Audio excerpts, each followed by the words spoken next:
ಬಸವಣ್ಣನ ನಾಡಿನಲ್ಲೇ ಸಾಂಸ್ಕೃತಿಕ ನಾಯಕ ಬಸವಣ್ಣನಿಗೆ ಅಪಮಾನ. ಬಸವಣ್ಣನವರ ಪ್ರತಿಮೆಯ ಕೈಮುರಿದು ಧ್ವಜ ಕಂಬ ಕಿತ್ತೆಸೆಯಲು ಯತ್ನಿಸಿದ ಕಿಡಿಗೇಡಿಗಳು. ಬೀದರ್ ಜಿಲ್ಲೆಯ ಬಾಲ್ಕಿ ತಾಲೂಕಿನಲ್ಲಿ ದಾಡಗಿ ಕ್ರಾಸ್ ಬಳಿ ನಡೆದ ಘಟನೆಯು ಮಂಗಳವಾರ ತಡರಾತ್ರಿ ನಡೆದಿರುವ ಶಂಕೆ. ಕಿಡಿಗೇಡಿಗಳ ಕೃತ್ಯದ ವಿರುದ್ಧ ಆಕ್ರೋಶ ವ್ಯಕ್ತಪಡಿಸಿದ ಗ್ರಾಮಸ್ಥರು. ಬಾಲ್ಕಿ ಹುಮ್ನಾಬಾದ್ ಹೆದ್ದಾರಿ ಬಂದ್ ಮಾಡಿ ಆಕ್ರೋಶ ವ್ಯಕ್ತಪಡಿಸಿದ ಸ್ಥಳೀಯರು. ಕಿಡಿಗೇಡಿಗಳನ್ನು ಪತ್ತೆ ಹಚ್ಚಿ ಕೂಡಲೇ ಬಂಧಿಸಲು ಆಗ್ರಹಿಸಿ ಪ್ರತಿಭಟನೆ.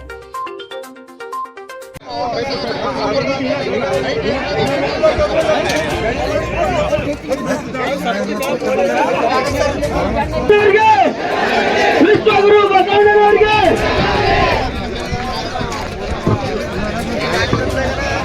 ಬೇಕೇ ಬೇಕು, ಬೇಕೇ ಬೇಕು, ಎಲ್ಲಿವರೆಗೆ ಹೋರಾಟ?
ಶಾಂತಿ ರೀತಿಯಿಂದ ನಾವು ಹೋರಾಟ ಮಾಡ್ತಾ ಇದ್ದೇವೆ. ನಾವು ಯಾವುದೇ ರೀತಿಯ ಗಲಭೆ ಮಾಡ್ತಾರೆ. ಒಂದು ವೇಳೆ ನಮಗೆ ನ್ಯಾಯ ಸಿಗದಿದ್ದಲ್ಲಿ, ನಮಗೆ ಅನ್ಯಾಯ ಆಗ್ತಾ ಇದ್ದಾಗ ನಾವು ಸಿಡಿದೆದ್ದು ಉಗ್ರ ಹೋರಾಟಕ್ಕೆ ನಾವು ಒಂದು ಸಹನೆಯಿಂದ ಹೋರಾಟ ಮಾಡ್ತಾ ಇದ್ದು, ಈ ಸಹನೆ ಕಟ್ಟ ಹೊಡೆದಂತೆ ಇಲ್ಲಿ ಬಂದಂತ ಅಧಿಕಾರಿ ವರ್ಗದವರು ಬೇಗನೆ ತಾಲೂಕಿನ ದಂಡಾಧಿಕಾರಿಗಳನ್ನು ಕರೆಸಿ